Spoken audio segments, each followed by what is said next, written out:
Recording studio Bihar Sharif.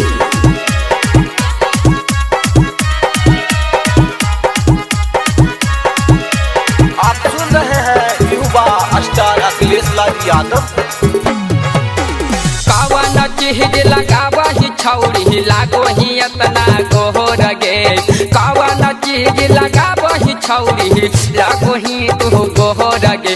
आगे तोरा के देख के ऐसा लगो हो कि आई लव यू दियो हमें बोहो लगे। आगे तोरा के देख के ऐसा लगो हो कि आई लव यू दियो बो लगे।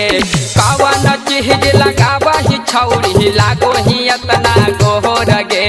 कावन चीज लगावा ही छौड़ी लागो ही तू गोहर गे। आगे तोरा के देख के ऐसा लगो हो कि आई लव यू दियो हमें बोहो लगे। आगे तोरा के देख के ऐसा लगो हो कि आई लव यू दियो बो लगे।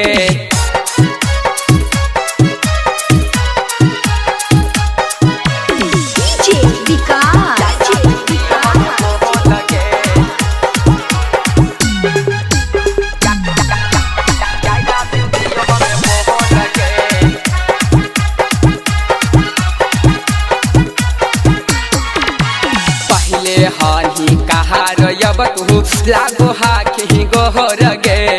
कौन क्रीम लगावा ही छौड़ी हमारा से बोल गे। बोले गे पहले हानिकार गे छौड़ी लागो ही बगोर गे। कौन क्रीम लगाबो ही छौड़ी हमारा से बोल गे। तोरे प्यार में हमें छौड़ी बानल ही बालो हो लगे।